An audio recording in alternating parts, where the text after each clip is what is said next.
బాగున్నారా ఫాదర్? నిన్న మీ నాన్న పిఏ ఫోన్ చేశారు. నేను సడన్ గా నిన్ను గుర్తుపట్టలేకపోయానయ్యా.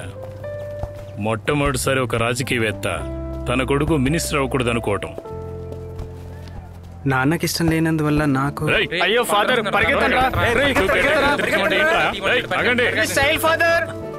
ఇప్పుడు ఈ కలెక్షన్ చూసావా? ఇక్కడి నుంచే ఒక రాజకీయవేత్తకి పునాది.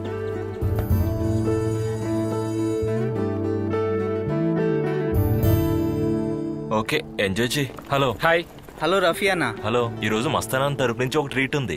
అలాగైతే ఈ రోజు వీళ్ళని కూడా తీసుకురానా? అందరూ మనకు తగ్గవాలి. మస్తానాన్న గురించి తెలుసు కదా, నమ్మకమైన వాళ్ళని చేర్చుకుంటా. దానికి నేను గ్యారంటీ. అలా అయితే ఓకే. మస్తాన్ పార్టీ అడిగావు కదరా, పదా. సిటీ జీవితానికి అలవాటు పడ్డ మేమంతా వెన్నెల్లో మస్తాన్ ఇచ్చిన ట్రీట్ మాకు చాలా కొత్తగా ఉంది.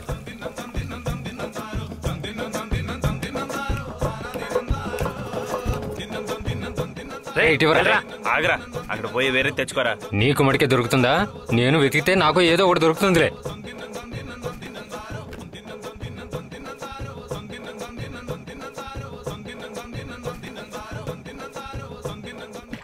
నువ్వు తీసుకోరా. ఇదిగా వస్తా ఉంటా. ఓ వచ్చేసావా? వచ్చేసిన. రే దాంట్లో 5-6 తడిగుడ్లు తీ. కొంచెం వేడి ఎక్కువగా ఉంది, ఇంకొంచెం ఎక్కువగా తీస్తే. వాళ్ళు మళ్ళీ గేమ్స్ గడ్డలు తేయడానికి వెళ్లారు. అవన్నీ ఎవరు తింటారు? నేను చెప్పినట్టు చెయ్యి. Okay bus. పడుకో పడుకో పడుకో పడుకో. థ్యాంక్సా? ఎందుకు? రే చెయ్యి కడుక్కోరా. మీకు తెలుసా, గంజాయి ఫారెన్ లిక్కర్ నేను ప్రమోట్ చేయను.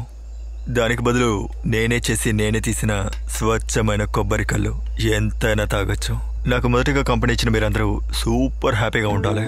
మీరు ఇచ్చిన ట్రీట్ మాకు చాలా హ్యాపీగా ఉంది మస్తాన్. కాకపోతే మీరు ఇంత పెద్ద కొబ్బరి చెట్టు ఎక్కుతుంటేనే మాకు కొంచెం భయంగా ఉంది.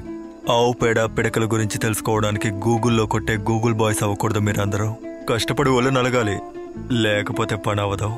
నిజం చెప్పాలంటే కుల మత భేదాలేని ఒక తండ్రికి పుట్టిన వాడిని నేను. కొబ్బరి చెట్టు మోసం చేయదు, కొబ్బరి చెట్టు మోసం చేయదని అందరితో చెప్తూనే చివరికి ఆ కొబ్బరి చెట్టు పైనుంచే పడిగేలా ఉన్నాడు చూడు. ఇప్పుడు నేనేం చెయ్యాలి దేవుడా? ఇలా చూడరా, మీ నాన్న ఏదో చెప్తున్నాడు చూడరా. కొబ్బరి చెట్టు నన్ను మోసం చేయలేదా? అయితే నీ జీవితంలో ఒక విషయం మాత్రం బాగా గుర్తుంచుకో. పీల్చుకొని పట్టుకోవడానికి ప్రయత్నించకూడదు. అయితే మీరు పీల్చుకొని పట్టుకోవడానికి ప్రయత్నించారా? చూసావరా మీ నాన్న ఎంత భయపడిపోయారు. మా నాన్నకి ఇలాంటి తప్పు జరిగిపోయింది, పీల్చుకుని పట్టుకోబోయారు. మీ నాన్నగారు చనిపోయారా? చావలేదు, చచ్చినంత అయింది. పాలు పెతకడానికి వెళ్లి తాడు పట్టుకుని ఇంకో చేత్తో పాలు పెతకబోయాడు. ఆవు ఒకే ఒక్క తన్ను. తర్వాత ఒక రోజు మొత్తం పేడలోనే పడున్నాడు. ఎవ్వరికీ ఈ విషయం తెలీదు. చూడు, అటువంటి పేడ కేసు కాదు మా నాన్నగారి కేసు. తెలుసా, మా నాన్న చనిపోయింది కొబ్బరి చెట్టు పైన. అలా అయితే పీల్చుకుని పట్టుకోబోయాడని చెప్పడం ఎండిపోయిన కొబ్బరి మట్న. పైనుంచి పీల్చింది గంజాయిని, కానీ పట్టుకున్నది చంద్రుడిని. తర్వాత అమ్మ చెప్తేనే అర్థమైంది ఆయన ఎప్పుడు అలాగే చేస్తూ ఉంటారని. ఆ రోజు నుంచి మొదలైంది గంజాయి మీద నా కోపం. ఆ తర్వాత అమ్మా 1 సంవత్సరం తర్వాత బంధువులంతా కలిసి అమ్మని రైల్వే పనికి వచ్చిన హిందీ వాడికి పెళ్లి చేశారు. నన్ను వాళ్ళు ఆర్ఫనైజ్ లో ఫ్లోరస్ సిస్టర్ దగ్గర చేర్చారు. తర్వాత మా అమ్మ నాన్నలను చూసింది వీడి జానపద పాటల్లోనే. మొత్తానికి రాజా బయలుదేరాడు. రేయ్, నక్క పట్టుకున్నట్టు గంప చుట్టూ కొన్ని రెక్కలు వేయండి. అవును మస్తాన్, ఈ కోడి కంపెనీ పల్లకిలాగా ఇక్కడికి ఎందుకు తీసుకొస్తున్నారు? అది నేను సొంతంగా తయారు చేసిన ఒక తంత్రం.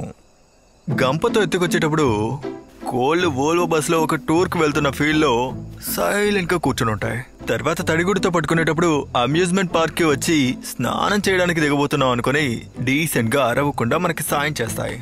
ఒకవేళ అరిచినా కూడా అది మన భాస్కర్ అన్న స్థలమే కదా, పాగలు కూడా అక్కడికి ఎవరు రారు. ఆయన్ని చూస్తే ఈ ఊరి వాళ్ళకి అంత భయమా? భయమే ఇంకేంటి.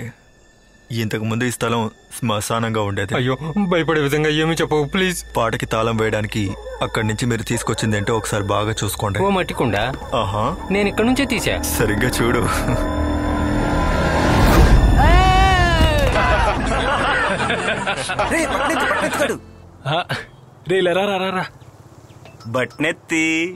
బట్టనెత్తి తల కంటించుకున్నది గాలికి ఎగిరిపోతుంది. దరిద్రులారా, నేను గాలికి ఎగరనిస్తానా? ప్రిన్సిపల్ రూమ్ కి రండి, నేనేంటో చూపిస్తా.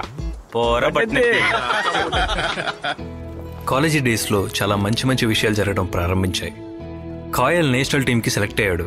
అప్పటి నుంచి మస్తానే మా అందరికి లీడర్.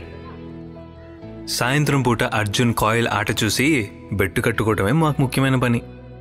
కోచ్ లేని టైంలో అన్నీ మస్తానే దగ్గరుండి చూసుకునేవాడు. ఎవరూ లేని మస్తాన్ని కాలేజీలో నిలబెట్టింది ఫాదర్స్ చేసిన పనే అది. అతని ఖర్చు మొత్తం చాలా సంవత్సరాలుగా భరిస్తూ వస్తుంది కాలేజ్ మేనేజ్మెంటే. వాళ్ళలో ఏ సమస్య వచ్చినా కానీ మస్తాన్ టీం మొత్తం ఐకమత్యంగా ఉండేది. క్లీటర్స్ టీమ్ని ఎప్పుడూ ఆడపిల్లలు తిడుతూనే ఉండేవారు. ఆ పగని మాపై చూపిస్తూ ఉంటారు. ఎప్పుడులాగే మేము మా రూమ్కి వచ్చేసాం. హాస్టల్ డేకి పేరు చేర్చుకోవడం కోసం వచ్చారు. అయ్యో అన్నాక కథాకాలి డాన్స్ అంటే ఏంటో నాకు తెలియదు. మళ్ళీ నీతో నేను ఆడిస్తాను రా. ఎవరెవరు పాటలు పాడాలి, ఎవరెవరు డాన్స్ చేయాలని ఫిక్స్ చేసేది నేనే. చా, చెప్పింది మటుకు చేస్తే చాలు. నేను చెప్పినట్టు మీరిద్దరూ డాన్స్ చేయాలి. వీళ్ళకేం పని చెప్దాం? మేము ముగ్గురం డ్రామా ఆడతాం. యేసుని ఇరికించిన యువత మా చర్చిలో మేము చేసాం. ఈ డ్రామా అంతా మేము ఎప్పుడో చూసేసాం. బాగా యాక్ట్ చేస్తాం. ఇక మీదట మాకు అదొద్దు.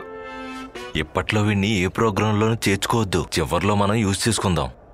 నువ్వు మట్టుకు ఎందులోనూ చేరొద్దు. నీకు మా తరపున వేరే డ్యూటీ ఉంది. కాయలు వెళ్తే